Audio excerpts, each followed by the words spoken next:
All right, guys, welcome to my journey of learning more about football, learning football overall. I'm gonna start out with a disclaimer. I have no idea anything about football, to be honest with you. The only football I know is an American football, or I'm more of a basketball person. So this is just me trying to learn about football.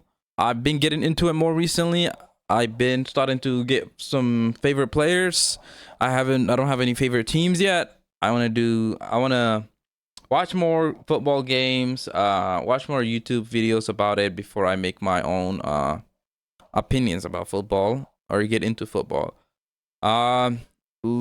Please be patient with me. I'm trying my best. Don't take anything I say offensively. It's just me trying to figure out what football is about and trying to form my own opinions about it. From what I've seen, I like the games I saw. I watched that Barca game. Barca from Intel. What's the name? Barca from the Italian team. That was a great game. That actually got me into football more. I don't know if you saw it. We watched that on stream.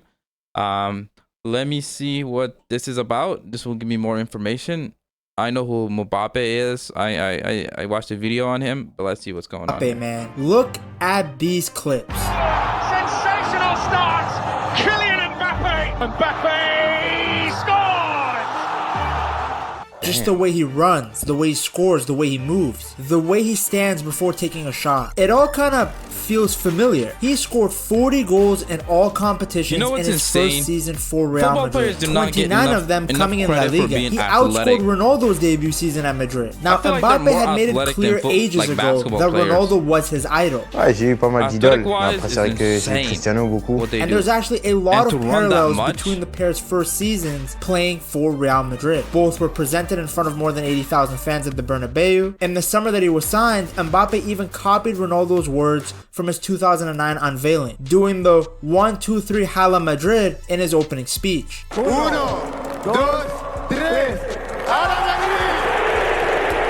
Now, of course, the two joined very different Madrid sides. Ronaldo joined a project in the works. Yes, a lot of superstars were signed, but no foundation was set. In fact, a few weeks before the 24-year-old arrived for a world record fee, Barcelona had lifted a historic treble under Pep Guardiola. Meanwhile, Mbappé joined a court that had just won La Liga and the Champions League. Ronaldo was a Ballon d'Or winner, someone who had already won the Champions League. Mbappé was a player who had achieved a lot, the World Cup, Liga dominance, but everybody felt that there was still so much more left that he could attain. But even despite these differences, both players' debut season at Madrid was scarily similar. Ronaldo managed to get 33 goals in the 2010 season. Mbappé surpassed him. Now, of course, as we will see later in the video, Ronaldo was injured for a decent amount of time in his first season, and he played less matches. But it shows you Mbappe's levels, that he was able to hit those numbers in his very first season in a new league and country. Despite all the criticism that Donatello received, Real Madrid really did the unthinkable. They managed to replace someone who everyone thought was irreplaceable. When Ronaldo left in 2018, he took more than just goals with him. He left behind an empty throne, a massive hole in Madrid's identity. Because during that period, Messi was Barcelona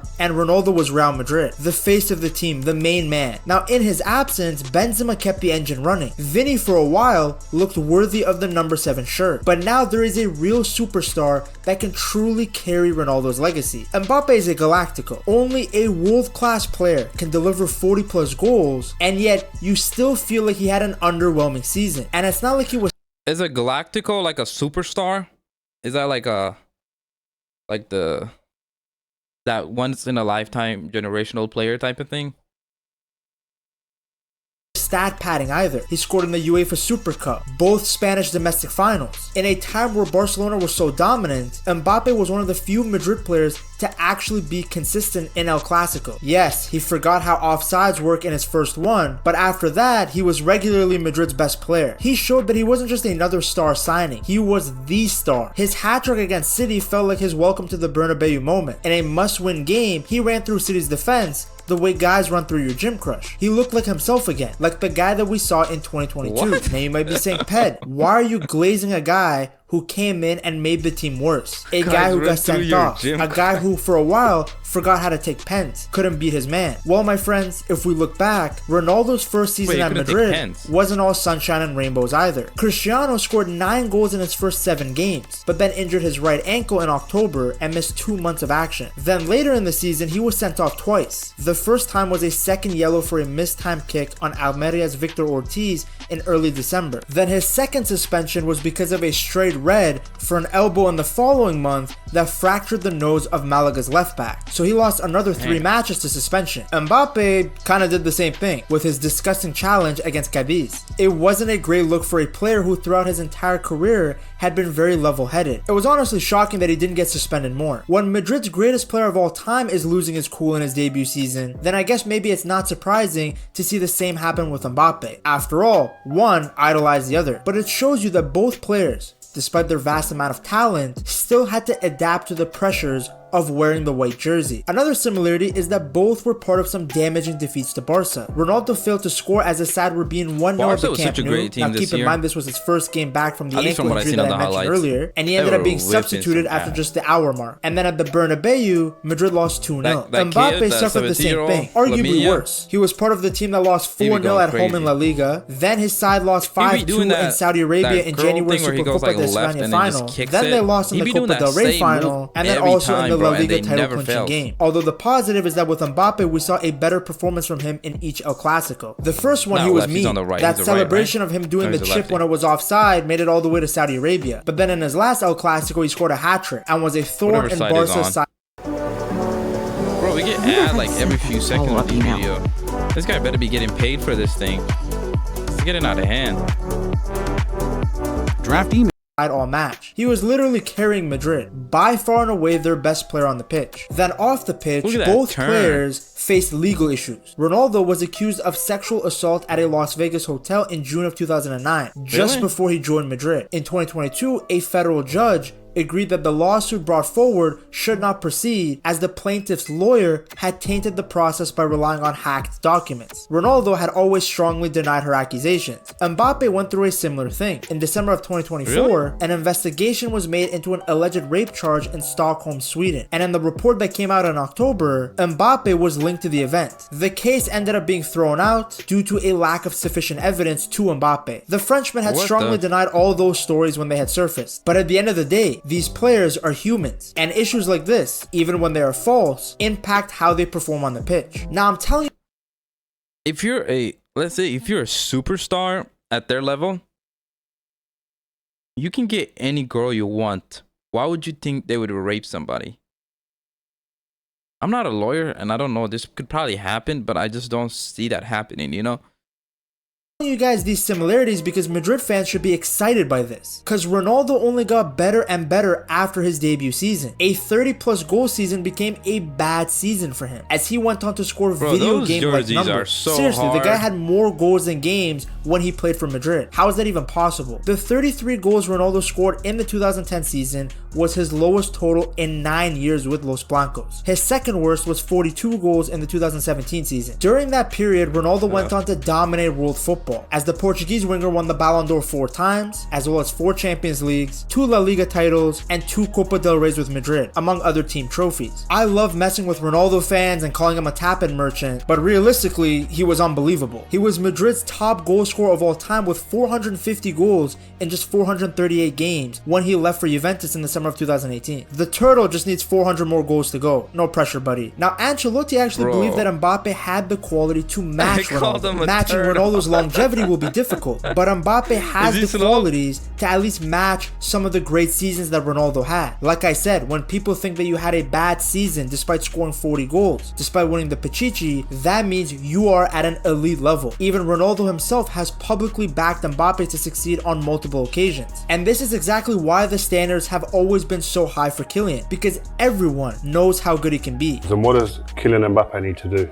I think it's not going to be a big issue for him, not going to be a big problem, because his challenge, he show everything what he's capable to do it. And I think he's going to do it well, to be honest, because he's, in my opinion, he can be the next golden ball. The guy was seen as a generational talent ever since he broke through at Monaco. Like the hype that Yamal is getting now, Mbappé was getting a similar level of attention years ago. People have been preparing for this guy to be the face of football for so long. I mean, Buddy won the World Cup at 19. He was putting up crazy goal-scoring numbers when he wasn't even old enough to drink. He was single-handedly eliminating teams in the Champions League while still being a teenager. So it's no surprise that Madrid wanted him. Why people believe that he can be the new face of Real Madrid and world football the same way that Ronaldo was. And funny enough, the Frenchman has his own Messi to deal with now. Lamine Yamal, a player who Mbappé has faced on multiple occasions now, both at the club level and on the international stage. Now Yamal is showing signs of the same magic that Messi had, but even he isn't there yet. Bro, he needs to be more consistent in front of goal so that his numbers can come near the Argentinian goblin. He's getting better at it, but remember, he's 17. Mbappé, meanwhile, is in his prime. He's already at the level where he can put up better numbers than Ronaldo. In Ronaldo's debut Madrid season, his best performances came against Villarreal, Bilbao, and Marseille. Meanwhile, Mbappe's best individual performances came against Barca, City. He was scoring hat-tricks in big games. He has the killer instinct, the explosive runs. Madrid's season was underwhelming, but Mbappé was their top goal scorer in the 2025 season, and he was even second in big chances created for them. In the 2010 season, Ronaldo had 18 game state-changing goals. That's just geek talk for a goal that either puts your team ahead or draws the game. Please don't be pulling this term out in local discussions. They're gonna laugh at you. Anyways, in the 2010 season, Ronaldo had 18 of these. 14 in La Liga, 4 in the Champions League. This is a great stat to let you know if someone's stat padding, which as you can see, Ronaldo was not. In April, when The Athletic shared this data, Mbappé was one behind Ronaldo in these game state goals. He had 13 of them. By the end of the season, the Turtle had surpassed him. Now, in the beginning, people were really worried about Mbappé, and to be honest, they should have been. His body language looked off. How does a guy score a hat-trick of pens in a World Cup final with billions watching, and then suddenly he can't even score one? His second touch was always a tackle. He couldn't beat his man anymore. His speed wasn't there. It looked like someone had drained him of his powers. But as the season went by, he did get his swagger back. Look at the goal he scored against Atalanta. Look at what he did to Real Valladolid. It just took him some time because he realized that La Liga is not the Uber Eats. Some of these players actually know how to tackle. You could argue that the only thing missing from Mbappe's game right now is leadership. He has all the output. He scores, he delivers, he doesn't complain. But he's not the vocal general yet. He hasn't fully taken control of the dressing room or molded the squad around his identity. We saw bits of it when he was telling Endrick how to strike a ball, but I think he probably still feels like the new guy. He doesn't want to step on anyone's toes, especially since the team had already won the double before he had gone there. Think about it, many of the players on that squad are already Champions League winners, some multiple times. Meanwhile, Mbappé has never won it. But I think Perez realized that this new Madrid team has to be built around Mbappé. Vinny had a good run, and he's still very important to this team, but he isn't Batman. He's a Robin. Vinny needs to go back to creating.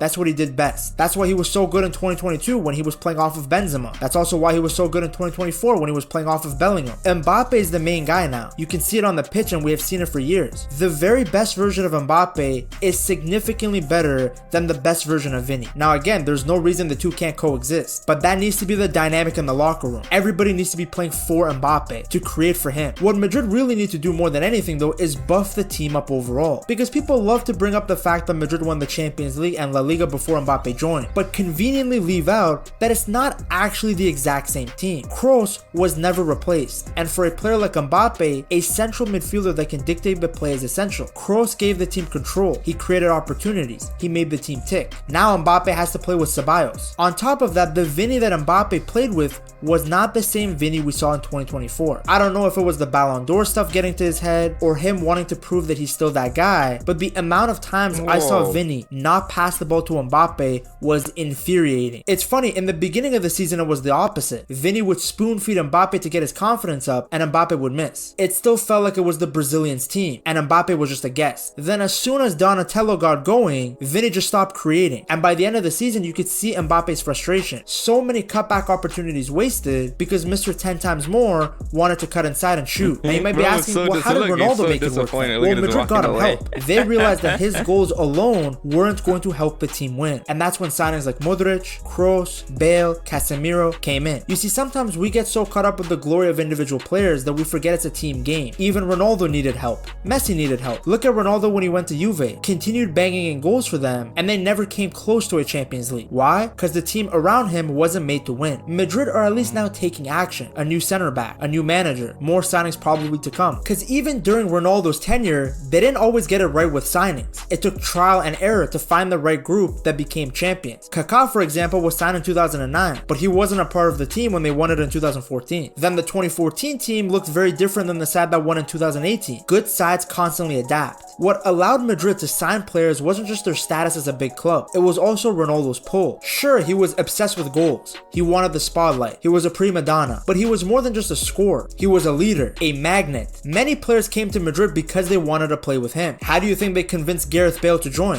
Ronaldo was part of the reason Modric came. Even James Rodriguez has talked about it. These guys came for CR7. And why not? If you're a midfielder who likes to create, who better to create for than Ronaldo? Who better to cross the ball into than a man who can jump over everyone? That kind of pull is rare, and Mbappé has it. If he can continue scoring goals every season, he will become the center of gravity for every top player. People will want to play with him. They'll look at the Madrid project and say, hey, I want in. We already saw that with Trent. Because Mbappé isn't just about goals. He does have a presence about him. As cringe as the word aura is, he's got it. The pace, the power, the precision. Very similar traits to what made Cristiano Ronaldo unstoppable. Mbappé grew up idolizing Ronaldo. He's developed that same mentality. He wants to score goals, but he also wants to win trophies.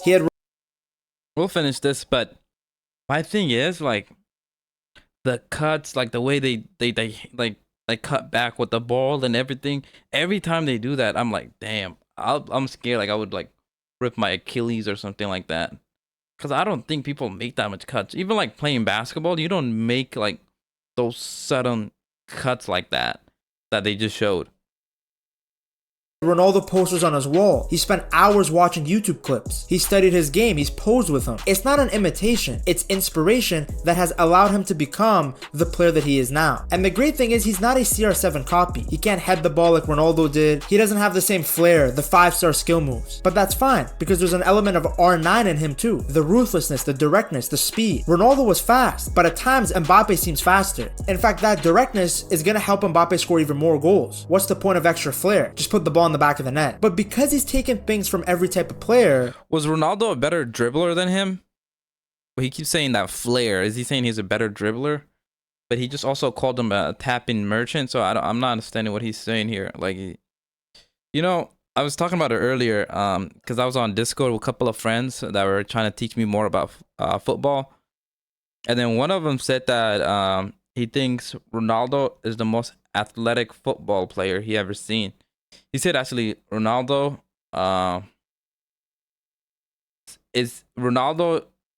seems like more like a football player than Messi is because of his athleticism actually. I don't know. I'm asking you guys, do you think that's true? Just because like Ronaldo can jump high, is quicker, is faster, does that mean he's a more that he seems like the more stereotype football player, or more like the stereotype athlete of when we look at what we see as an athlete, like right, like if you look at like an athlete, like you see like LeBron James, you know what I mean, and like instead of like Tom Brady or something like that in your head, that's what he's talking about.